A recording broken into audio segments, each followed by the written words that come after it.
Hello friends, good morning. നമ്മുടെ എല്ലാ TV സീരിയലിലേക്ക് എല്ലാവർക്കും സ്വാഗതം. അങ്ങനെ ഒന്ന് തുടക്കത്തിൽ തന്നെ കാണിക്കുന്നത് നമ്മുടെ വർഷയുടെ മുടിയൊക്കെ പുകച്ചും വർഷയെ കെയർ ചെയ്തും ഒക്കെ നമ്മുടെ രേവതി ഇങ്ങനെ ഓരോന്ന് ചെയ്തുകൊണ്ടിരിക്കുക. അപ്പോൾ തൊട്ടരികിൽ ശ്രീകാന്തും ഇരിപ്പുണ്ട്. അപ്പോൾ അതേ രേവതി എടുത്ത് ഇതൊക്കെ എവിടുന്നാണ് പഠിച്ചതെന്ന് ശ്രീകാന്ത് ചോദിച്ചു. ഇത് എൻ്റെ അമ്മയുടെ അമ്മയൊക്കെ ചെയ്തു തന്നിരുന്നതാണെന്നും പഴമക്കാർക്ക് ഇതൊക്കെ അറിയാവല്ലോ എന്ന് രേവതി. അത് ശരിയാ. ഇതൊന്നും അങ്ങ് ഇഷ്ടപ്പെടുന്നില്ല നമ്മുടെ വർഷയ്ക്ക്. ഭയങ്കര കലിപ്പിലാണ് വർഷ ഇങ്ങനെ ഇരിക്കുന്നത്. ഭയങ്കര ദേഷ്യത്തോടു കൂടി ഇങ്ങനെ ഇരിക്കുന്നു. ആ സമയത്താണ് അച്ഛൻ അതുവഴി വരുന്നത്. അച്ഛൻ അതുവഴി വന്നപ്പം ഈ ഒരു കാഴ്ച കാണുന്നു. അപ്പോഴും വർഷയുടെ മുഖം ഇങ്ങനെ വലിഞ്ഞു കയറിക്കൊണ്ട് ഇരിക്കുക കേട്ടോ. അപ്പോൾ അച്ഛൻ ഇങ്ങനെ ഇവരുടെ അടുത്തേക്ക് വന്നു. അച്ഛാ എന്ന് പറഞ്ഞ് ശ്രീകാന്ത് അന്നേരത്തേക്ക് എഴുന്നേറ്റു. രേവതി മോളെ ഇങ്ങനെയൊക്കെ ചെയ്തു കൊടുത്ത ഇവള് മടിച്ചായി പോകും കേട്ടോ. അവളല്ലെങ്കിൽ മടിച്ചല്ലേ അച്ഛാ എന്ന് ശ്രീകാന്ത്. പിന്നെ അവൾ മടിച്ചൊന്നുമല്ല കേട്ടോ, എന്നാലും ഉത്സാഹവതിയാ. അല്ല വർഷേ എന്നൊക്കെ രേവതി. അതെ ചേച്ചി എന്ന് പറഞ്ഞുകൊണ്ട് വർഷം ഇവിടെ നിന്ന് എഴുന്നേറ്റ് പോകാൻ നോക്കുമ്പോൾ എവിടെ പോകുന്നു? ഞാൻ മുടിയൊക്കെ ഒന്ന് ചീകിയിട്ട് തരാമെന്ന് പറഞ്ഞ രേവതി മുടിയൊക്കെ ചീകി വൃത്തിയാക്കി കൊടുക്കുന്നു. അപ്പം അച്ഛനും ശ്രീകാന്തും ഇതൊക്കെ കണ്ടിങ്ങനെ ചിരിക്കുകയാണ്. വർഷയ്ക്ക് ഒന്നും അങ്ങോട്ട് പിടിക്കണമില്ല. ഭയങ്കര കലിപ്പ്. ഷോ ഇതെന്താ വർഷ നിന്റെ മുടി ആകെ ചകിരി പോലെ ഇരിക്കുന്നതെന്ന് രേവതി അന്നേരം ചോദിക്കുക. അതെ അമ്മ തന്നുവിട്ട നല്ല കാച്ചെണ്ണ ഇരിപ്പണം, നിനക്ക് ഞാനത് തേച്ച് തരാം. അത് തലയിൽ തേച്ച് ഒരു കുളി അങ്ങ് കുളിച്ചാൽ മതി. തലയ്ക്ക് നല്ല തണുപ്പും കിട്ടും, സുഖമായിട്ട് കിടന്നുറങ്ങാനും പറ്റുമെന്ന് രേവതി വർഷയോട് പറയുന്നു. അതൊന്നും വർഷയ്ക്ക് ഇഷ്ടപ്പെടുന്നുമില്ല. നല്ല സ്വപ്നങ്ങളൊക്കെ കാണണ്ടേ? ജനിക്കാൻ പോകുന്ന കുഞ്ഞിനെ ഇപ്പോഴേ കാണാം. അപ്പം ഇവൾ എണ്ണ തേച്ചത് തന്നെ, ഇവൾ എണ്ണയായിരിക്കും തേക്കുന്നത്, എണ്ണയല്ല എന്നും പറഞ്ഞ് ഇങ്ങനെ ശ്രീകാന്ത് പറയാം. അപ്പോൾ വർഷം ഇങ്ങനെ ശ്രീകാന്തിനെ തുറച്ച് നോക്കി. അപ്പോൾ എന്താണ് നീ നോക്കി പഠിപ്പിക്കുന്നത് ഇന്ന്? ശ്രീകാന്ത് എന്താണ് എവിടെ ഇരിക്കുന്നത്? എഴുന്നേറ്റ് പോയി കൂടെ എന്ന് ചോദിച്ചുകൊണ്ട് വർഷ ദേഷ്യപ്പെടുക. അപ്പം തുടങ്ങിയ രണ്ടുപേരും കൂടി നല്ല വീക്ക് വെച്ച് തരും കേട്ടോ. ഞാൻ മിണ്ടാത്തിരുന്ന രണ്ടുപേരും എന്ന് പറഞ്ഞുകൊണ്ട് രേവതി അന്നേരത്തേക്കും ഇവരെ വഴക്ക് പറയുന്നു. അപ്പോൾ അതെ ഞാൻ തല്ലിൽ എണ്ണ തെച്ചരാന്ന് പറഞ്ഞ് വിളിച്ചുകൊണ്ട് പോകുമ്പോൾ എന്നാൽ പിന്നെ എണ്ണ മാത്രം ആക്കണ്ട, അവളെ കുളിപ്പിക്കുകയും കൂടെ ചെയ്യുക. കൊച്ചു കുഞ്ഞാണല്ലോ എന്ന് പറഞ്ഞുകൊണ്ട് ശ്രീകാന്ത്. അപ്പോൾ അവൾ കൊച്ചു കുഞ്ഞൊന്നുമല്ല, പക്ഷേ അവളുടെ വയറ്റിലൊരു കുഞ്ഞു വളരുന്നുണ്ടല്ലോ എന്ന് നമ്മുടെ രേവതി. ഇത് കേൾക്കുമ്പോൾ വർഷയ്ക്ക് പിന്നെ ദേഷ്യം വരിക. വർഷയ്ക്ക് കലിയാണ് ഇത് കേൾക്കുമ്പോൾ. അതിന് വേണ്ടി ഞാൻ എന്ത് വേണമെങ്കിലും ചെയ്തു കൊടുക്കുമെന്ന് ആ സമയത്ത് നമ്മുടെ രേവതി. ഞാൻ നിൻ്റെ അടുത്ത് പറഞ്ഞിരുന്നല്ലോ, ഇവൾ ഈ കുഞ്ഞിനെ ഞങ്ങളുടെ കയ്യിൽ തരുന്നത് വരെ വർഷ എൻ്റെ കൈകളിൽ തന്നെ ആയിരിക്കുമെന്ന് പറഞ്ഞോണ്ട് ശ്രീകാന്ത്. അപ്പം രേവതി മോൾക്ക് ഇനി വിശ്രമിക്കാനൊന്നും സമയം കിട്ടത്തില്ലല്ലോ, ശ്രുതി കൂടി ഇങ്ങോട്ടേക്ക് വരുമല്ലേ, ഇനിയിപ്പോൾ രണ്ടുപേരെയും നോക്കണ്ടേ എന്ന് അച്ഛൻ ചോദിച്ചു. അപ്പോൾ ശ്രുതി അടുത്തയുടെ കാര്യമൊക്കെ അമ്മ നോക്കിക്കോളൂ എന്ന് ശ്രീകാന്ത് അന്നേരം പറയാം. എങ്കിൽ പിന്നെ അവളുടെ കാര്യം പോക്കാണെന്ന് കൂട്ടിയാൽ മതിയെന്ന് അച്ഛൻ. അങ്ങനെ ഇരിക്കുമ്പോൾ രേവതി ഇതും അതും ഏറ്റെടുക്കുന്നതായിട്ട് പറയുന്നു. അങ്ങനെ രണ്ട് കുഞ്ഞുങ്ങൾ കൂടി ഇവിടെ പെറുക്കാൻ പോവുക. നമ്മൾ പോലും അറിയാതെ നമ്മുടെ കുടുംബം വളർന്നുകൊണ്ടിരിക്കുകയാണ്, എന്തെന്നില്ലാത്ത സന്തോഷം തോന്നുകയാണെന്നൊക്കെ രവിയേട്ടൻ അന്നേരം അവിടെ വെച്ച് ഇങ്ങനെ പറഞ്ഞു. അത് കേട്ടപ്പോൾ നമ്മുടെ രേവതിക്ക് ഭയങ്കര ഒരു സങ്കടം. പിന്നെ രേവതി മോളെയും സച്ചിയെയും എത്രയും പെട്ടെന്ന് ദൈവം അനുഗ്രഹിക്കട്ടെ എന്നും കൂടെ അച്ഛൻ പറഞ്ഞു. അപ്പോൾ രേവതി ഇങ്ങനെ ചിരിച്ച് കാണിക്കുന്ന അച്ഛനെ. അതും അടുത്ത് തന്നെ ഉണ്ടാകുമെന്ന് തന്നെയാണ് എൻ്റെ മനസ്സ് പറയുന്നതെന്നൊക്കെ അച്ഛൻ പറഞ്ഞപ്പം രേവതി ഒന്ന് ചിരിച്ചുകൊണ്ട് നിൽക്കുവാണ്. വർഷയ്ക്ക് ഒന്നും ഇഷ്ടപ്പെടുന്നുമില്ല. ഇങ്ങനെ വല്ലാത്തൊരു അവസ്ഥയിൽ വർഷം ഇങ്ങനെ ഇരിക്കുന്നു. അപ്പോൾ അത്രയും പറഞ്ഞിട്ട് അച്ഛൻ അവിടെ നിന്ന് എഴുന്നേറ്റ്. ഇപ്പോൾ രേവതിയുടെ മുഖം വല്ലാതായപ്പോൾ ശ്രീകാന്ത് ഇങ്ങനെ രേവതിയെ ശ്രദ്ധിച്ചു. അപ്പോൾ എന്താ ഏട്ടത്തിയെന്ന് ശ്രീകാന്ത് ചോദിക്കുക. ഒന്നുമില്ലടാ എന്നും പറഞ്ഞ് നമ്മുടെ രേവതി ഇങ്ങനെ നമ്മൾ ആഗ്രഹിക്കുന്നതൊക്കെ അപ്പം തന്നെ നടക്കണമെന്ന് നിർബന്ധമൊന്നും ഇല്ലല്ലോ അല്ലേ, പിന്നെ കുറച്ച് കാത്തിരുന്നാൽ നടക്കുമായിരിക്കും. അപ്പം നടക്കും ചേച്ചി എന്നും പറഞ്ഞുകൊണ്ട് നമ്മുടെ വർഷം ഇങ്ങനെ രേവതിയെ സമാധാനിപ്പിക്കുന്നു. അതുപോലെ തന്നെ ശ്രീകാന്തും അങ്ങനെ. അത് കഴിഞ്ഞ് ഇവർ വീട്ടിലോട്ട് പോന്നുകൊണ്ടിരിക്കുന്ന ഭാഗമാണ് കാണിക്കുന്നത്. അതായത് ശ്രുതിയും സുധിയും ചന്ദ്രയും സച്ചിയും. അയ്യോ ഭയങ്കര സന്തോഷം ശ്രുതിക്ക്. അപ്പോഴത്തേക്കും ചന്ദ്ര ഇങ്ങനെ തിരിഞ്ഞു നോക്കി മരുമകളെ ചിരിച്ച് കാണിച്ചുകൊണ്ട് ഇങ്ങനെ പോരും. അപ്പോൾ സച്ചി ഇങ്ങനെ വണ്ടി ഓടിച്ച് ഇങ്ങനെ പോരുന്നു. അപ്പോഴത്തേക്ക് സുധി ഇങ്ങനെ അതേ കയ്യിലൊക്കെ പിടിക്കുന്നു. ഭയങ്കര ഇഷ്ടത്തോടു കൂടി രണ്ടുപേരും ഇങ്ങനെ പോരും കേട്ടോ. അപ്പോൾ സച്ചി ആണെന്നുണ്ടെങ്കിൽ ഇങ്ങനെ ഇടയ്ക്കിടയ്ക്ക് വണ്ടി ഇങ്ങനെ നോക്കി, ഇടയ്ക്ക് ഇവരെയും നോക്കി വണ്ടി ഇങ്ങനെ ഓടിക്കും. അപ്പോൾ ചന്ദ്ര ഇങ്ങനെ ഇടയ്ക്ക് സച്ചിയെ നോക്കുന്നുണ്ട്. അപ്പോൾ അതേ ഭയങ്കര മതിമറന്നു കഴിഞ്ഞ ആ ഒരു സമയത്ത് വഴി തിരിഞ്ഞത് നമ്മുടെ ശ്രുതി ശ്രദ്ധിച്ചില്ല ശരിക്കും.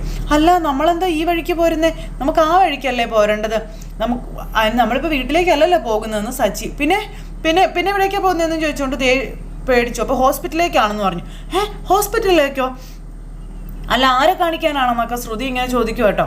അല്ല പാർലറേട്ടത്തെ കാണിക്കാനാണെന്ന് പറഞ്ഞപ്പോഴത്തേക്കും എന്നെ കാണിക്കാനോ? അതിന് എനിക്ക് അസുഖമൊന്നുമില്ലല്ലോ എന്ന് ശ്രുതി ഇങ്ങനെ പറയാം. അപ്പോഴത്തേക്ക് ശ്രുതി ഇങ്ങനെ നോക്കുക കേട്ടോ. അത് പിന്നെ ഡോക്ടറെ കാണിക്കണം എന്ന് ഞാൻ പറഞ്ഞിട്ടുമില്ലല്ലോ എന്നൊക്കെ ശ്രുതി ഇരുന്ന് പറഞ്ഞപ്പം നീ അത് പറയണ മോളെ, ഇതൊക്കെ ഒരമ്മ അറിഞ്ഞു ചെയ്യേണ്ട കാര്യങ്ങളല്ലേ എന്ന് ചോദിച്ചു ചന്ദ്ര. എന്നും പറഞ്ഞുകൊണ്ട് സുധി ഇങ്ങനെ ഇരിക്കുക. ഡോക്ടറെ കണ്ട് ചെക്കപ്പ് നടത്തണമെന്നും അമ്മയ്ക്കും കുഞ്ഞിനും വല്ല കുഴപ്പമുണ്ടോയെന്നൊക്കെ അറിയണ്ടേന്ന് ചോദിച്ചു. കുഴപ്പമുണ്ടെങ്കിൽ നമുക്കത് ചികിത്സിച്ച് പരിഹരിക്കണ്ടേ എന്നൊക്കെ ചന്ദ്ര ചോദിക്കുമ്പോൾ അല്ല ഞാൻ ഡോക്ടറെ കണ്ടിരുന്നതാണല്ലോ ആൻറ്റി, എനിക്കും കുഞ്ഞിനും ഒരു കുഴപ്പമില്ല എന്ന് ശ്രുതി പറയുന്നു. അപ്പോഴും എന്നും പറഞ്ഞ് സച്ചി ഇരിക്കുക. ഇപ്പോൾ ഡോക്ടറെ കണ്ട ഒരാവശ്യമില്ലെന്നേ, സച്ചി നീ വീട്ടിലേക്ക് വണ്ടി വിട്ടോളാൻ പറഞ്ഞു. എന്നും പറഞ്ഞു സച്ചി. അയ്യോ ഞാൻ ടോക്കണൊക്കെ ബുക്ക് ചെയ്തല്ലേ മോളെ, എന്തായാലും ഇവിടെ വരെ എത്തിയില്ലേ, ഇനിയിപ്പോൾ എന്തായാലും ഒന്ന് കയറി കാണിച്ചിട്ട് പോകാം. അയ്യോ വേണ്ട ആൻറ്റി, വേണ്ടെന്നേ, ഞാനാണെങ്കിൽ ഞാൻ ഭയങ്കര ടയേർഡാ, നമുക്കേ വേറൊരു ദിവസം ഡോക്ടറെ കാണാമെന്നൊക്കെ പറഞ്ഞപ്പം ടയേർഡാണോ എന്നാൽ ഇപ്പം തന്നെ കാണിക്കണമെന്ന് സച്ചി, എന്തോ ഒരു പ്രശ്നമുണ്ടെന്ന് പറഞ്ഞ് സച്ചി ഇരിക്കുന്നു. അപ്പോൾ സച്ചി ഒരു പ്രശ്നമില്ല, വണ്ടി വീട്ടിലേക്ക് വിടാൻ പറഞ്ഞു. അപ്പോഴും ശ്രുതി അന്തം വിട്ട് അങ്ങോട്ടും ഇങ്ങോട്ടും നോക്കിക്കൊണ്ടിരിക്കാം. എന്താ ശ്രുതി മോളെ ഇത്, നീ എന്തിനാ ഇങ്ങനെ ശാഠ്യം പിടിക്കുന്നേ, ഞാൻ ടോക്കൺ വരെ ബുക്ക് ചെയ്തു എന്ന് പറഞ്ഞില്ലേ ഇന്ന് ചന്ദ്ര ചോദിക്കുന്നു. എന്തായാലും നമ്മളൊന്ന് ഡോക്ടറെ കണ്ടിട്ടേ പോവുള്ളൂ മോളെ, മിണ്ടാണ്ടിരിക്കേട്ടോ എന്ന് പറഞ്ഞുകൊണ്ട് ചന്ദ്ര. ശ്രുതിയുടെ പ്ലാൻ മൊത്തം പൊളിഞ്ഞു, 8 നിലയിൽ പൊട്ടി. അപ്പോൾ ഡോക്ടറെ കണ്ട ഞാൻ പ്രഗ്നൻ്റ് അല്ല, ഞാൻ കള്ളം പറഞ്ഞതാണെന്ന് ഇവർക്ക് മനസ്സിലാകും, അതോടുകൂടി എല്ലാം അവസാനിക്കും, ഇവർ പിന്നെ ഈ ജന്മം എന്നെ വീട്ടിൽ കയറ്റാൻ പോണില്ല എന്നൊക്കെ ശ്രുതി ഇങ്ങനെ മനസ്സിൽ പറയുക. അങ്ങനെ അതും പറഞ്ഞ് ആകെ ടെൻഷനായിട്ട് നമ്മുടെ ശ്രുതി ഇരിക്കുന്നു. അപ്പം നീ എന്താടി കരുതിയേ, ഞാൻ വെറും മണ്ടിയാണെന്നോ, നിന്നെ ഞാൻ ശരിയാക്കി തരാമെന്ന് പറഞ്ഞുകൊണ്ട് ചന്ദ്ര ഇരിക്കുമ്പോൾ മനസ്സിൽ പറഞ്ഞു. അല്ല ശ്രുതിയെ ഹോസ്പിറ്റലിൽ കാണിക്കുന്ന കാര്യം അമ്മ എന്നോട് പറഞ്ഞില്ലായിരുന്നല്ലോ എന്ന് ശ്രുതി. നിന്നോടതൊക്കെ എന്തിനു പറയണം മോനെ, പ്രസവം കഴിയുന്നത് വരെ ഇവൾ എൻ്റെ കയ്യിലല്ലേടാ, അപ്പോൾ ഇനി ഇവളുടെ എല്ലാ കാര്യങ്ങളും ഞാൻ നോക്കണ്ടേ, ഞാൻ നോക്കിക്കോളാം, നീയേ ഒന്നും അറിയണ്ടെന്ന് ചന്ദ്ര. അപ്പം ശ്രുതി അമ്മയ്ക്ക് നിന്നോടുള്ള സ്നേഹം കണ്ടോ, എൻ്റെ ദൈവമേ എൻ്റെ പൊന്നമ്മ എന്ന് പറഞ്ഞുകൊണ്ട് ശ്രുതി ഇങ്ങനെ ഇരിക്കുക. അപ്പോൾ പിന്നെ എന്ന് പറഞ്ഞുകൊണ്ട് നമ്മുടെ സച്ചിയും ആ സമയം എന്നും പറഞ്ഞുകൊണ്ട് ശ്രുതി ഇങ്ങനെ ഇരിക്കുക. എന്നിട്ട് എൻ്റെ ദൈവമേ എല്ലാം കഴിഞ്ഞല്ലോ, ഇനി ഞാൻ എന്ത് ചെയ്യും, എനിക്കൊന്നും മനസ്സിലേക്ക് വരുന്നില്ലല്ലോ ദൈവമേ എന്നും പറഞ്ഞുകൊണ്ട് ഇങ്ങനെ ശ്രുതി ഇങ്ങനെ ആകെ വേഗിൽ പിടിച്ച് ഇങ്ങനെ വണ്ടിയിലിരിക്കുക. പോരിച്ച് അവർ ഹോസ്പിറ്റലിലെത്തി. ഹോസ്പിറ്റലിൽ വന്ന് ഇവരെല്ലാവരും വണ്ടിയിൽ നിന്ന് ഇറങ്ങി. അപ്പോൾ ശ്രുതിയെ വിളിക്കാം. ശ്രുതി അല്ല അത് പിന്നെ അപ്പോഴത്തേക്കും നമ്മുടെ ചന്ദ്ര ഇറങ്ങി, മോളിറങ്ങി വാ എന്ന് പറഞ്ഞ് വിളിക്കാം. അപ്പം നടക്കാൻ പോലും പറ്റുന്നില്ലെന്നാ തോന്നുന്നേ, അതാണോ ഇറങ്ങാത്ത എന്ന് നമ്മുടെ സച്ചി ചോദിക്കാം കേട്ടോ. ശ്രുതി പേടിച്ച് വരച്ചിങ്ങനെ ഇരിക്കാം. അല്ല അവിടുന്ന് വീട്ടിൽ നിന്ന് ഇറങ്ങുമ്പോൾ പ്രശ്നമൊന്നും കണ്ടില്ലായിരുന്നല്ലോ എന്ന് ശ്രുതി ചോദിച്ചു. അല്ല അത് പിന്നെ എന്ന് പറഞ്ഞിരിക്കുന്ന ശ്രുതിയോട്, എടാ വീട്ടിൽ നിന്ന് ഇറങ്ങുന്ന അവസ്ഥയായിരുന്നോ, ആണോ ഇപ്പം ഈ സമയത്ത് ഇങ്ങനെയൊക്കെയാ? അല്ല അമ്മേ എന്ന് സച്ചി. ആണോ അതെന്നേ എന്നും പറഞ്ഞുകൊണ്ട് ചന്ദ്ര. ശ്രുതി പെട്ടെന്ന് ക്ഷീണം വരും പോകും, പിന്നെ ക്ഷീണം വരും പോകും, അങ്ങനെയൊക്കെ നാശം എന്ന് പറഞ്ഞുകൊണ്ട് ശ്രുതി ഇങ്ങനെ ഇരിക്കും കേട്ടോ. അയ്യോ എങ്കിലേ ഞാൻ പോയി ഒരു വീൽ ചെയർ എടുത്തുകൊണ്ട് വരാമെന്ന് ശ്രുതി. എടാ വീൽ ചെയറോ, സ്ട്രെച്ചർ എടുത്തുകൊണ്ട് വരാമെന്ന് പറഞ്ഞുകൊണ്ട് സച്ചി. അത് ശരിയാ, നീ ഇവിടെ ഇരിക്കേ, ഞാൻ പോയി പെട്ടെന്ന് എടുത്തിട്ട് വരാമെന്ന് പറഞ്ഞു ശ്രുതി. അയ്യോ അതൊന്നും വേണ്ട എന്ന് പറഞ്ഞു, ഞാൻ ഇറങ്ങിക്കൊള്ളാമെന്ന് പറഞ്ഞു. അത് ആൻറ്റി അതൊന്നും വേണ്ട ആൻറ്റി, ഡോക്ടറെ കാണിക്കൊന്നും വേണ്ട. അപ്പം എന്തിനാ മോളെ നീ ഇങ്ങനെ വാശി പിടിക്കുന്നേ, നീ ഒന്നും മിണ്ടാതിരുന്നാൽ മതിയെന്നേ, അത് പിന്നെ ഈ ഹോസ്പിറ്റൽ അത്ര നല്ലതൊന്നും അല്ല എന്നൊക്കെ ശ്രുതി പറയുന്നു. അപ്പോഴത്തേക്ക് സച്ചി ഇങ്ങനെ പിന്നെ നമുക്ക് നാളെ വേറെ നല്ലൊരു ഹോസ്പിറ്റലിൽ കാണിക്കാമെന്ന് പറഞ്ഞപ്പം ഇത് നല്ല ഹോസ്പിറ്റലാണ്, ഇവിടെ കിട്ടുന്ന ചികിത്സ ഇവിടെ അടുത്തുള്ള ഒരു ഹോസ്പിറ്റലിലും കിട്ടില്ല എന്ന് സച്ചി ചന്ദ്രയും പറയുന്നു. മാത്രമല്ല അമ്മയമ്മ നോക്കിയില്ല, നല്ല ചികിത്സ കൊടുത്തില്ല എന്നൊക്കെ നാട്ടുകാർ നാളെ പറയരുതല്ലോ അല്ലേ അമ്മേ എന്ന് പറഞ്ഞ സച്ചി. അപ്പം എൻ്റെ ദൈവമേ, ഡോക്ടറെ കണ്ട് ചെക്കപ്പ് നടത്തിയാലും ഞാൻ പ്രഗ്നൻ്റ് അല്ല എന്ന് മാത്രമല്ല ഞാൻ മുന്നേ പ്രസവിച്ചിട്ടുണ്ടെന്നും ഇവരറിയുമല്ലോ എൻ്റെ ദൈവമേ, അതോടെ എല്ലാം അവസാനിക്കുമല്ലോ, എന്തിപ്പം ഞാൻ ചെയ്യാമെന്ന് പറഞ്ഞുകൊണ്ട് നമ്മുടെ ശ്രുതി കിടന്നിങ്ങനെ വട്ടവും നീളവും വലിയ. അപ്പം ചന്ദ്രയും സച്ചിയും പരസ്പരം അങ്ങോട്ടും ഇങ്ങോട്ടും നോക്കുക, കണ്ടോ കാണിക്കുന്ന കണ്ടോന്ന്. അപ്പോഴത്തേക്കും സ്ട്രെച്ചറുമായിട്ട് നമ്മുടെ ശ്രുതി അങ്ങോട്ടേക്ക് വന്നു. ശ്രുതി വാ ശ്രുതി നമുക്ക് കിടന്നു പോകാമോ എന്ന് പറഞ്ഞ് ശ്രുതിയെ എടുത്ത് അതിനകത്തേക്ക് കിടത്തുവാണ്. വേണ്ട എന്ന് പറഞ്ഞ് ഇങ്ങനെ നിൽക്കുന്നു. അപ്പോഴത്തേക്കും നമ്മുടെ ശ്രുതി ഇങ്ങനെ എടുത്ത് പൊക്കി ഇങ്ങനെ കിടത്തുന്നു. ശ്രുതി അങ്ങനെ എടുത്ത് പൊക്കിയപ്പോഴത്തേക്കും ശ്രുതിക്കാണെങ്കിൽ കുറച്ച് പ്രണയമൊക്കെ ഇങ്ങനെ അങ്ങ് വന്നു. ശ്രുതി എന്നിട്ട് ഇങ്ങനെ ശ്രുതിയെ തന്നെ ഇങ്ങനെ പ്രണയാർദ്രമായി നോക്കിക്കൊണ്ടിരിക്കുന്നു. ആ സമയത്ത് കടത്തറ അങ്ങോട്ടെന്ന് പറഞ്ഞുകൊണ്ട് ചന്ദ്ര ഒരൊറ്റ അടി അങ്ങ് വെച്ച് കൊടുത്തു ശ്രുതിക്ക്. അപ്പോഴാണ് ശ്രുതിക്ക് ബോധം വന്നത്. ഒന്നുമില്ല, ഒരു കുഴപ്പമില്ല കേട്ടോ എന്നും പറഞ്ഞുകൊണ്ട് ശ്രുതി എന്നിട്ട് ശ്രുതിയെ തള്ളിക്കൊണ്ട് പോവുകയാണ്. ഞാൻ എന്നും പറഞ്ഞുകൊണ്ട് ഇങ്ങനെ എന്നിട്ട് അവരങ്ങ് പോണു. അതായത് ചന്ദ്രയും സച്ചിയും. പിന്നെ കാണിക്കുന്ന മധുസൂദനെ കേട്ടോ. മധുസൂദൻ ഇങ്ങനെ എന്തൊക്കെയോ ആലോചിച്ച് തന്നെ ചിരിച്ചുകൊണ്ടൊക്കെ അവിടെ ഇരിക്കുന്നു. അപ്പോഴേക്കും മഹിമ അങ്ങോട്ടേക്ക് വരുവാണ്. മഹിമ ചായയൊക്കെ ആയിട്ട് വന്ന് മധുസൂദനൊരു ചായയൊക്കെ കൊടുത്തു. ആ സമയത്ത് നല്ല സന്തോഷത്തിലാണല്ലോ. അപ്പം നമ്മുടെ മകള് ഭാഗ്യവതിയാണ് മഹിമേ. അന്ന് ശ്രീകാന്തുമായിട്ടുള്ള വിവാഹം നടത്തി കൊടുക്കാത്തതിൽ എനിക്കിപ്പോൾ കുറ്റബോധം തോന്നുന്നുണ്ട്. എന്ത് നല്ല പയ്യനാ അവൻ. മഹിമ അന്തം വിട്ടിങ്ങനെ നോക്കുക കേട്ടോ. നമ്മളുടെ മകളെ അവൻ നന്നായി നോക്കുന്നുണ്ട്, നല്ലൊരു ഭർത്താവിനെ കിട്ടി അവൾക്ക് എന്നൊക്കെ പറഞ്ഞു. ഇതൊക്കെ കേട്ട് മഹിമ അന്തം വിട്ടിരിക്കുക. രവീന്ദ്രനാണെങ്കിലും അവൾക്ക് സ്വന്തം അച്ഛനെ പോലെയാ, സച്ചി ഏട്ടനെ പോലെയാണെന്നും എത്ര നല്ല മനുഷ്യരാ അവരൊക്കെ എന്നിങ്ങനെ മഹിമയോട് പറയണം. നല്ലൊരു കുടുംബത്തിലേക്കാണ് നമ്മുടെ മോള് കയറി ചെന്നത്. വർഷയും ശ്രീകാന്തിനെയും അവിടെ എത്തിക്കാൻ നീ ഇനി ഒരടവും നോക്കണ്ടെന്നും മഹിമയോട് പറഞ്ഞു കൊടുക്കുക. അവർ രണ്ടുപേരും അവിടെ തന്നെ നിൽക്കട്ടെ, അവിടെ കിട്ടുന്ന സന്തോഷം എൻ്റെ മോൾക്ക് ഇവിടെ കിട്ടില്ല എന്നും പറഞ്ഞു. അതെ മധുവേട്ടാ, ഞാനൊരു കാര്യം ചോദിക്കട്ടെ? നീ ചോദിച്ചോ. എന്തിനാ ഇങ്ങനെ ഒരു നാടകം കളിക്കുന്നതെന്ന് മഹിമ ചോദിച്ചു. നാടകം കളിക്കാനോ? അതെ, നിങ്ങൾ അഭിനയിക്കല്ലേ ശരിക്കും? ഇപ്പം ഈ പറഞ്ഞതൊന്നും എൻ്റെ മധുവേട്ടനല്ല. എനിക്കറിയില്ലേ നിങ്ങളിങ്ങനെയൊന്നും അല്ല. നിങ്ങൾക്കിങ്ങനെ ഒരിക്കലും ചിന്തിക്കാൻ കഴിയില്ല. പക മനസ്സിൽ സൂക്ഷിക്കുന്ന ആളല്ലേ നിങ്ങൾ. അതങ്ങനെ പെട്ടെന്നൊന്നും കേടില്ല. അപ്പം ആരോട് പക? എന്തിനാ പക? ജീവിക്കുന്നിടത്തോളം കാലം എല്ലാവരെയും സ്നേഹിച്ച് സന്തോഷമായിട്ട് കഴിയണം. അതാണ് ഇപ്പോഴത്തെ എൻ്റെ ആഗ്രഹം എന്നൊക്കെ പറഞ്ഞപ്പം എനിക്ക് ദേഷ്യം വരുന്നുണ്ട് കേട്ടോ. നിങ്ങൾ ഈ അഭിനയം ഒന്നും ആദ്യം നിർത്തിക്കേ. എൻ്റെ പൊന്നെ അഭിനയം അല്ല മഹിമേ, നീ എന്ന് തന്നെ വിശ്വസിക്കാൻ പറഞ്ഞു മധുസൂദനൻ. എനിക്ക് മനംമാറ്റം ഉണ്ടായി എന്നുള്ളത് സത്യമാണ്. ഞാനിപ്പോൾ വേറൊരു മനുഷ്യനാണെന്ന് പറഞ്ഞപ്പം നിങ്ങൾ പറയുന്നത് വിശ്വസിക്കാൻ ഞാൻ അത്ര പൊട്ടിയൊന്നും അല്ല കേട്ടോ ഒന്ന് മഹിമ മധുസൂദനോട്. പിന്നെ നിങ്ങൾക്ക് ഈ ജന്മത്ത് മാറാൻ കഴിയില്ലെന്ന് എനിക്കറിയാം. അത് മറ്റാരെക്കാൾ നന്നായിട്ട് എനിക്ക് അറിഞ്ഞൂടെ? ഞാൻ മാറിയല്ലോ. എൻ്റെ മനസ്സിലെ ദുഷ്ടതരങ്ങൾ നിലനിൽക്കുന്ന ആ ഒരു കൂട്ടുകെട്ടെല്ലാം ഞാനങ്ങ് ഒഴിവാക്കി. ഇപ്പം എൻ്റെ ബെസ്റ്റ് ഫ്രണ്ടാണെന്ന് നിനക്കറിയാമോ? മിസ്റ്റർ രവീന്ദ്രൻ. രവീന്ദ്രനോ? എൻ്റെ മരുമകൻ്റെ അച്ഛൻ. മനുഷ്യൻ കളിക്കരുത് നിൽക്കരുത് കേട്ടോ. പിന്നെ മധുസൂദനൊന്ന് ചിരിച്ചു. ഇതൊക്കെ നിങ്ങളുടെ തന്ത്രമാണ്. നല്ലവനായിട്ട് അഭിനയിച്ച് അവരുടെ പ്രീതി പിടിച്ചു പറ്റി അവരെ തന്ത്രപൂർവ്വം ഇല്ലായ്മ ചെയ്യണം.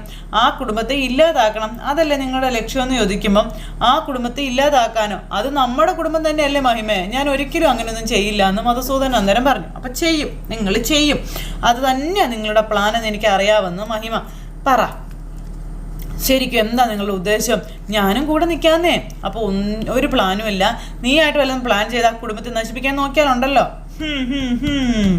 അഭിനയിക്കുക എത്ര വേണേലും അഭിനയിച്ചോ. നിങ്ങളുടെ ദുഷ്ട മനസ്സിൽ എന്താ പ്ലാൻ ചെയ്ത് വെച്ചിരിക്കുന്നത് ഞാൻ ഒറ്റയ്ക്ക് കണ്ടുപിടിച്ചോളാവെന്നും എത്രത്തോളം അഭിനയിക്കുന്നു നോക്കാവല്ലോ എന്നും പറഞ്ഞ് മഹിമ എവിടുന്ന് അങ്ങോട്ടേക്ക് എഴുന്നേറ്റ് പോയി. മഹിമ എവിടുന്ന് എഴുന്നേറ്റ് പോയി കഴിഞ്ഞപ്പം സച്ചിയെ പോലെ തന്നെ ഇവളും എന്നെ വിശ്വസിക്കുന്നില്ലല്ലോ. ഒരു ദിവസം അവർക്കെല്ലാം മനസ്സിലാകുമെന്ന് ഇങ്ങനെ മനസ്സിൽ അദ്ദേഹം പറയുന്നു. ഈ സമയത്ത് പിന്നെ കാണിക്കുന്നത് ശ്രുതിയും ചന്ദ്രയും സച്ചിയും കൂടെ ഹോസ്പിറ്റലിൽ ഡോക്ടറെ കാണാനായിട്ട് ഇരിക്കുക. ശ്രുതിയെ അങ്ങനെ കൈക്ക് ഇറുക്കി പിടിച്ചിരുത്തിയേക്കുവാണ് ഇവിടെ എഴുന്നേറ്റ് പോകാതിരിക്കാൻ എന്ന് പറഞ്ഞുകൊണ്ട് ഇങ്ങനെ ചന്ദ്ര ചിരിച്ച് കാണിക്കുന്നു. സച്ചി തൊട്ടപ്പുറം ഇരിക്കുന്നു. അപ്പോൾ ശ്രുതിക്കാണെന്നുണ്ടെങ്കിൽ ഇങ്ങനെ ഭയങ്കര ഞെരുവിരി കൊള്ളലും ഒക്കെ. അപ്പോൾ എന്നും പറഞ്ഞുകൊണ്ട് ചന്ദ്ര ഇരിക്കുന്നു. അപ്പോൾ റിലാക്സ് എന്ന് പറഞ്ഞ് ശ്രുതി തൊട്ടരികിൽ. സച്ചി ആണെന്നുണ്ടെങ്കിൽ ഇങ്ങനെ ശ്രുതിയെ തന്നെ ശ്രദ്ധിച്ചുകൊണ്ട് അങ്ങനെ ഇരിക്കാം. അപ്പോൾ ഇങ്ങനെ വെയിറ്റ് ചെയ്തിരിക്കുന്നു ഡോക്ടറെ കാണാനായിട്ട്. സച്ചി ഇങ്ങനെ അപ്പുറം ഇരിക്കുന്നു. നിനക്ക് ക്ഷീണമെല്ലാം തോന്നുന്നുണ്ടോ? അടുത്ത് കയറേണ്ടത് നമ്മളാ കേട്ടോ. നിനക്ക് എന്ത് അസ്വസ്ഥതകളുണ്ടെങ്കിലും അത് ഡോക്ടറോട് പറയണം കേട്ടോ എന്ന് പറഞ്ഞുകൊണ്ട് ഇങ്ങനെ ശ്രുതി പറയാട്ടോ. അന്നേരം നിന്റെ കൊള്ളത്തരം ഇപ്പോൾ പൊളിച്ച് കൈ തരാടി, ഡോക്ടറെ ഒന്ന് കണ്ടോട്ടെ എന്നും പറഞ്ഞുകൊണ്ട് നമ്മുടെ ചന്ദ്ര ഇങ്ങനെ പറയുന്നപ്പോഴത്തേക്ക് സച്ചി എന്നും പറഞ്ഞു വലിയ ചിരിയൊക്കെ ചിരിച്ചിരിക്കുക. ശ്രുതിയാണെങ്കിൽ സച്ചിയെ നോക്കിയിട്ട് എന്നൊക്കെ പറഞ്ഞിരിക്കുന്നു. രക്ഷപ്പെടാൻ ഒരു വഴിയും കാണുന്നില്ലല്ലോ, എന്തിപ്പോൾ ചെയ്യണ്ടേന്ന് പറഞ്ഞുകൊണ്ട് ഇങ്ങനെ ഇരിക്കുന്നു. അപ്പോൾ റിലാക്സ് എന്ന് പറഞ്ഞു ശ്രുതി. ഞാനിപ്പോൾ പ്രഗ്നൻ്റ് അല്ല എന്ന സത്യം, ഞാൻ പ്രസവിച്ചിരുന്നു എന്നുള്ളൊരു സത്യം എല്ലാം അറിയാൻ പോവുകയാണല്ലോ ദൈവമേ. ഡോക്ടറെ കണ്ടാൽ ആകെ പ്രശ്നമാവുമല്ലോ എൻ്റെ ഈശ്വര എന്നും പറഞ്ഞുകൊണ്ട് നമ്മുടെ ശ്രുതി ഇങ്ങനെ ഇരിക്കുകയാണ്. ചന്ദ്രയ്ക്കാണെങ്കിൽ വൻ പ്രതീക്ഷയും ഇപ്പം എല്ലാ കളത്തരങ്ങളും പൊളിഞ്ഞ് സെറ്റാവില്ലെന്ന്. അപ്പോഴത്തേക്ക് നമ്മുടെ ശ്രുതി പതുക്കെ എഴുന്നേറ്റു. അപ്പോൾ വലിച്ചവിടെ ഇരുത്തിയിട്ട് അവിടെ ഇരിക്കുമോളെ, അല്ല ആൻറ്റി ഞാനൊന്ന് ബാത്റൂമിൽ അന്നേരം വേണ്ട അതൊക്കെ ചെക്കപ്പ് കഴിഞ്ഞിട്ട് പോകാം, ഇപ്പം വിളിക്കും, ഡോക്ടറെ കാണിച്ചിട്ട് പോകാമല്ലോ എന്ന് പറഞ്ഞുകൊണ്ട് ചന്ദ്ര ഇരിക്കാം. ശ്രുതിയുടെ പ്ലാൻ അതും പൊളിഞ്ഞു. അയ്യോ എന്നും പറഞ്ഞുകൊണ്ട് ശ്രുതി ഇങ്ങനെ ഇരിക്കുന്നു. സച്ചി ആണെങ്കിൽ ഒരു ചിരി. അപ്പോഴത്തേക്ക് നമ്മുടെ ശ്രുതിക്ക് റൊമാൻറ്റിക് വരുന്നിടാന്ന് പറഞ്ഞതുപോലെ ഭയങ്കര റൊമാൻറ്റിക് ശ്രുതിയോട്. ശ്രുതി ഇവിടെയാണെങ്കിലും എരുവി സഞ്ചാരം കൊള്ളും. അപ്പോഴത്തേക്കും അവിടെ നമ്മുടെ ശ്രുതിയാണെങ്കിൽ ഭയങ്കര മുട്ടലോ ഒക്കെ. അപ്പം ഇതൊക്കെ കാണുമ്പോഴത്തേക്കും ചന്ദ്രയ്ക്ക് ദേഷ്യം വരുന്നു. അതുപോലെ തന്നെ നമ്മുടെ സച്ചിക്ക് ഇതൊക്കെ കണ്ട് അന്താളിപ്പ്. ശ്രുതി അതുപോലെയൊക്കെ ഇരുന്ന് കാണിക്കുന്നത്. അപ്പോഴത്തേക്കും നമ്മുടെ ചന്ദ്രയുടെ നോട്ടം ശ്രുതി ശ്രദ്ധിച്ച് പെട്ടെന്ന് കൈയൊക്കെ വെടിയിച്ച് നല്ല കുട്ടിയായിട്ട് ഇങ്ങനെ നമ്മുടെ ശ്രുതി അവിടെ അങ്ങനെ ഇരിക്കുന്നു. അപ്പോൾ ശ്രുതിയെയും സച്ചിയെയും നോക്കി, സച്ചിയെ ഇങ്ങനെ നോക്കിയിട്ടിരിക്കുക ചമ്മലോട് കൂടി നമ്മുടെ ശ്രുതി ഇങ്ങനെ ഇരിക്കുക. അപ്പോൾ ശ്രുതി ആരാന്ന് ചോദിച്ചു. അപ്പം നിങ്ങളിവിടെ ഇരുന്നു, ഞാൻ പോയി ഡോക്ടറെ കണ്ടിട്ട് വരാമെന്ന് പറഞ്ഞപ്പോൾ പിന്നെ ഞങ്ങളെന്തിനാ വന്നത്? അത് കൊള്ളാം, വന്നേ ഇങ്ങോട്ടെന്ന് പറഞ്ഞുകൊണ്ട് ചന്ദ്ര ശ്രുതിയെയും കൂട്ടിക്കൊണ്ട് അങ്ങോട്ടേക്ക് പോകണം. സച്ചിയും ശ്രുതിയും പുറത്ത്.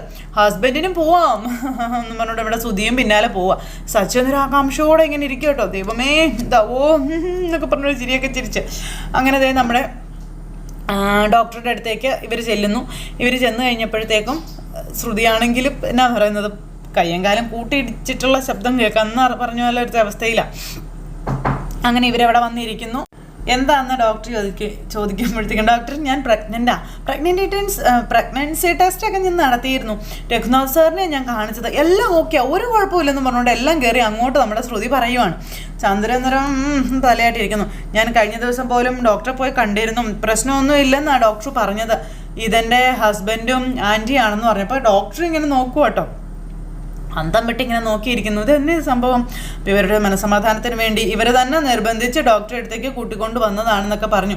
അതിന് ഞാനൊന്നും ചോദിച്ചില്ലല്ലോ എന്ന് ഡോക്ടർ. ബൈഹാർട്ട് പഠിച്ചു വെച്ചതുപോലെയാണല്ലോ സംസാരം, ഇതെന്താ ഇത്? അപ്പം ചന്ദ്രൻ ഇങ്ങനെ നോക്കുക, പെരുങ്കള്ളി, കൂടുതൽ പരിശോധനകൾ നടത്താതിരിക്കാനേ ഇവൾ ഇങ്ങനെയൊക്കെ പറയുന്നതെന്ന് ചന്ദ്രൻ അന്നേരം മനസ്സിൽ പറയാം. നിങ്ങൾ നേരത്തെ വേറെ ഡോക്ടറെ കണ്ടെന്നല്ലേ പറഞ്ഞേ, ആ ഡോക്ടർ തന്ന പ്രിസ്ക്രിപ്ഷനോ സ്കാനിങ് റിപ്പോർട്ടോ അല്ലെങ്കിൽ ടെസ്റ്റ് റിസൾട്ടോ എന്തെങ്കിലും കയ്യിലുണ്ടോയെന്ന് ചോദിച്ചു. അപ്പോൾ ശ്രുതി പെട്ടു. അതൊന്ന് കാണിക്കാവോ എന്ന് ചോദിച്ചു. അന്നേരം ഇല്ല ഡോക്ടർ, അതൊന്നും ഞാൻ കൊണ്ടുവന്നിട്ടില്ല എന്ന് പറഞ്ഞപ്പോഴേക്കും, വീട്ടിൽ നിന്ന് ഇറങ്ങുമ്പോൾ ഡോക്ടറെ കാണാനാണ് വരുന്നതെന്ന് എനിക്ക് അറിയില്ലായിരുന്നു എന്ന് പറഞ്ഞു. ഓ അത് ശരി, വാടി. അപ്പം ശ്രുതി, നമ്മൾ വീട്ടിലേക്കല്ലേ പോകുന്നത്, അതെടുത്ത് വെക്കണ്ടായിരുന്നോ, പിന്നീട് ആവശ്യം വരില്ലേ എന്ന് സുധി അന്നേരം ശ്രുതിയോട് ചോദിക്കാം. അല്ലെങ്കിൽ പ്രഗ്നൻസി ടെസ്റ്റ് നടത്തിയതിൻ്റെ റിപ്പോർട്ട് വല്ലതും ഉണ്ടോ എന്ന് ചോദിച്ചു. അപ്പോൾ ഇല്ല എന്ന് പറഞ്ഞു. ആ ഡേറ്റ് ഓർമ്മയുണ്ടോ എന്ന് ചോദിച്ചു. അപ്പം ഇല്ല എന്ന് പറഞ്ഞ് ശ്രുതി ഇങ്ങനെ ഇരിക്കുവാണ്. താൻ പ്രഗ്നൻ്റ് ആണെന്ന് അറിഞ്ഞ ഡേറ്റ് പോലും എനിക്ക് ഓർമ്മയില്ലേ എന്ന് ചോദിച്ചു ആ ഡോക്ടർ. ചന്ദ്രൻ ഇങ്ങനെ ഇരിക്കുക അവിടെ. ശ്രുതി പെട്ടു, 8 നില പൊട്ടിയിരിക്കുക. അത് പിന്നെ ഞാൻ വല്ലാത്തൊരു മാനസികാവസ്ഥയിലായിരുന്നു ഡോക്ടർ, അതുകൊണ്ടാണെന്നൊക്കെ ഇങ്ങനെ നമ്മുടെ ശ്രുതി പറയാം കേട്ടോ. നിങ്ങൾ വരും നോക്കട്ടെ എന്ന് പറഞ്ഞുകൊണ്ട് ഇങ്ങനെ നമ്മുടെ ഡോക്ടർ വന്നിട്ട് ശ്രുതിയെ പിടിച്ചുകൊണ്ട് പോകണു. അവിടെ കൊണ്ടുപോയി ടെസ്റ്റ് ചെയ്ത് നോക്കാനൊക്കെ ആയിട്ട് ഇങ്ങനെ പരിശോധിച്ചൊക്കെ നോക്കുക. ശ്രുതിക്കാണെന്നുണ്ടെങ്കിൽ പേടിയായിട്ട് പാടില്ല. ശ്രുതിയുടെ കയ്യും കാലൊക്കെ വരച്ചു തുടങ്ങി. ചന്ദ്രയാണെങ്കിൽ ഭയങ്കര പ്രതീക്ഷയോടുകൂടി അവിടെ അങ്ങനെ ഇരിക്കുന്നു. ഡോക്ടറാണെങ്കിൽ നമ്മുടെ ശ്രുതിയെ പരിശോധിച്ച് നോക്കുവാണ്. ആ സമയത്ത് വയറിൽ തൊട്ട് നോക്കുന്നു, കണ്ണൊക്കെ തുറന്ന് നോക്കുന്നു. അങ്ങനെ പരിശോധനകൾ ഒരുപാട് ഡോക്ടർ നടത്തുക കേട്ടോ. കൈയുടെ പൾസും കാര്യങ്ങളൊക്കെ നോക്കുവാണ്. അപ്പോൾ അങ്ങനെ എല്ലാം നോക്കി കഴിഞ്ഞിട്ട് നമ്മുടെ ഡോക്ടർ എഴുന്നേറ്റോളാൻ പറഞ്ഞു. അവിടെ ചന്ദ്രയുടെ ശ്രുതിയുടെ അടുത്ത് കൊണ്ടുവന്ന് ശ്രുതിയെ ഇരുത്തി. ശ്രുതിയുടെ കയ്യും കാലും വരച്ചിട്ട് ഒരു രക്ഷയില്ല. അപ്പോഴത്തേക്കും ചന്ദ്രയ്ക്കും ഭയങ്കര ആകാംക്ഷ, എന്താ പറയുന്നതെന്ന് അറിയാനായിട്ട്. അപ്പോൾ പ്രഗ്നൻസി ടെസ്റ്റ് ഒന്നുകൂടി ചെയ്യണം ഡോക്ടർ, അപ്പോൾ ഒന്ന് സ്കാൻ ചെയ്യേണ്ടി വരുമെന്ന് ആ ഡോക്ടർ പറഞ്ഞു. അയ്യോ, പിന്നെ വേറെ ചില ടെസ്റ്റിനും കൂടി എഴുതി തരാമെന്ന് ആ ഡോക്ടർ പറയാം. ഇതിൻ്റെയൊക്കെ റിപ്പോർട്ട് ഇന്ന് തന്നെ കിട്ടും, അതുമായിട്ട് എന്നെ വന്ന് കാണണം കേട്ടോ എന്ന് ഡോക്ടർ അന്നേരം പറഞ്ഞു. അമ്മേ, അത് നോക്കിയതിന് ശേഷം ബാക്കി കാര്യങ്ങളൊക്കെ പറയാമെന്ന് പറഞ്ഞപ്പം, അല്ല മെഡിസിൻസ് ഒന്നും എഴുതുന്നില്ലെന്ന് ചോദിച്ചു. അപ്പോൾ റിപ്പോർട്ട് കണ്ടതിന് ശേഷം എഴുതാം കേട്ടോ എന്നാ ഡോക്ടർ പറയാം. അപ്പോൾ എൻ്റെ ഈശ്വര, ഡോക്ടർക്ക് സംശയം ഉണ്ടെന്നാണ് തോന്നുന്നത്. സ്കാൻ ചെയ്താൽ സത്യം അറിയുമല്ലോ, എന്തെങ്കിലും കള്ളത്തരം പറഞ്ഞ് ഇവിടുന്ന് എങ്ങനെയെങ്കിലും ഒന്ന് പോകണല്ലോ എന്ന് പറഞ്ഞുകൊണ്ട് നമ്മുടെ ശ്രുതി ഇങ്ങനെ മനസ്സിൽ പറഞ്ഞുകൊണ്ട് അങ്ങനെ ഇരിക്കുന്നു. ഡോക്ടർ അന്നേരം അവിടെ കുറിപ്പടികളൊക്കെ എഴുതിക്കൊണ്ടിരിക്കുന്നു. ചന്ദ്ര നിന്നെ ഞാൻ പൊളിച്ച് തരാടി എന്നും പറഞ്ഞ് അങ്ങനെ ഇരിക്കുന്ന ഒരു സിറ്റുവേഷൻ കാണിച്ച് ഇന്നത്തെ കഥ അവസാനിച്ചു. അപ്പോൾ എല്ലാവരും കാത്തിരുന്ന് കാണണം കേട്ടോ. നല്ലൊരു എപ്പിസോഡായിരുന്നു. എല്ലാവർക്കും ടാറ്റാ.